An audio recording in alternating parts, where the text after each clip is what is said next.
زندگی پر پہنچا دیا.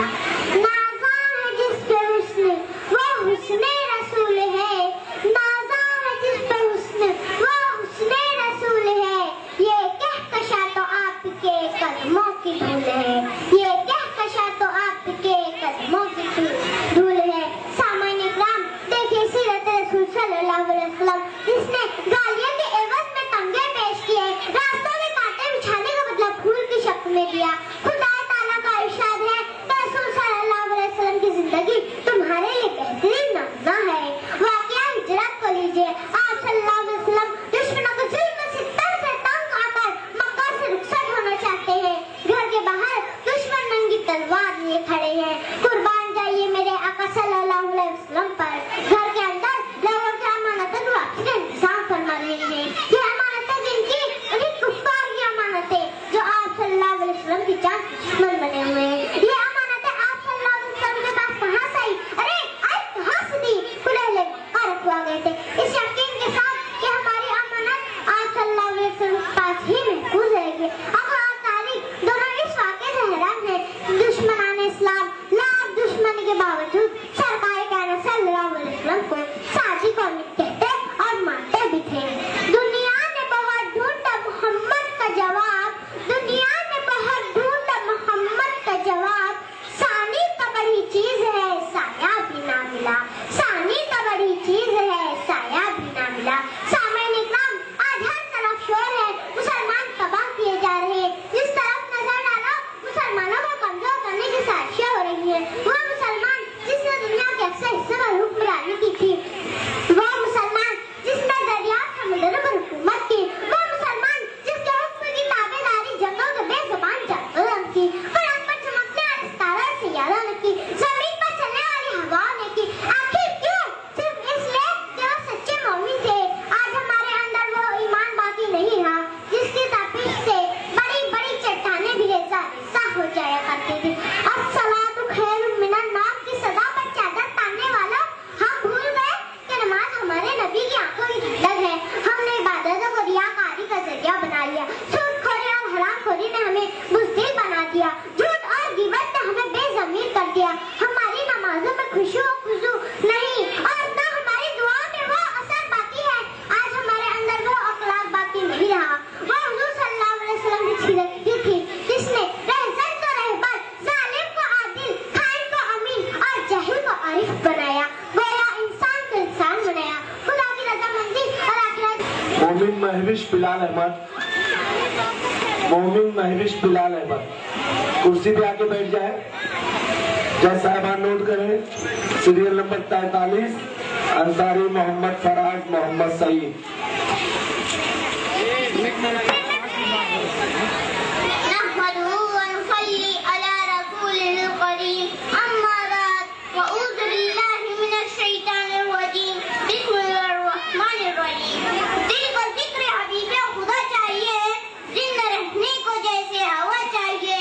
اب مجھے آئینہ کی ضرورت نہیں, اب سے خیر الامم کی دیا چاہیے.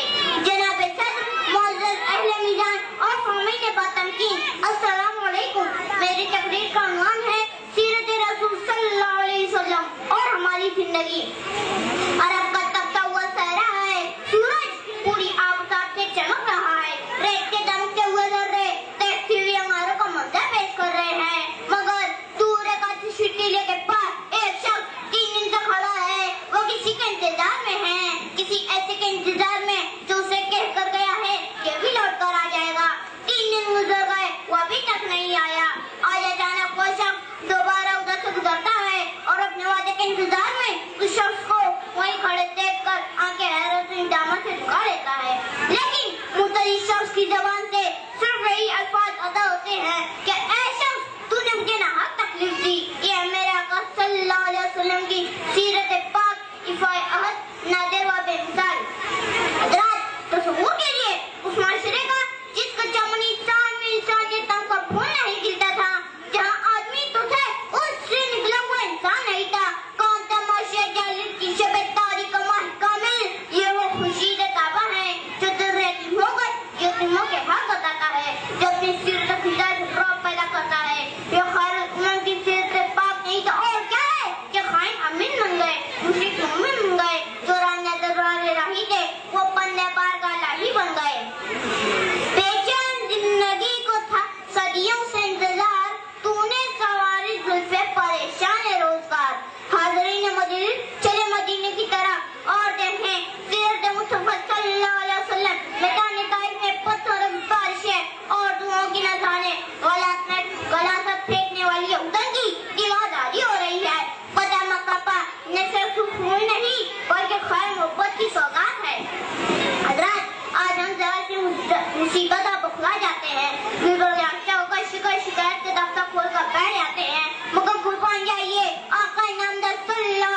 اٹھیے کیا ہم بہت سوچ کے کھڑے ہو جائیے کہ یہ وقت قیام ہے دہر کی جو لگا تمہاری جب تخیش کی مندلل ہے اور غائب سے آواز آ رہی ہے بے خطر آہان کے جو گھیرے ہیں تیری یلغار نے دریا کے رخ پھیرے ہیں کہ محمد سے وفتوں نے تو ہم تیرے ہیں یہ جہاں چیز ہے کیا لہو قلم تیرے ہیں سبحان اللہ سبحان اللہ. مومن قنوت صحیح رحمت ہے؟ ہاتھ اٹھاؤ. مومن قنوت ہاتھ اٹھاؤ. وہ رہا ہوں جیسا صاحبان نوٹ کریں. سیریل نمبر 44 مومن مہدش بلال احمد.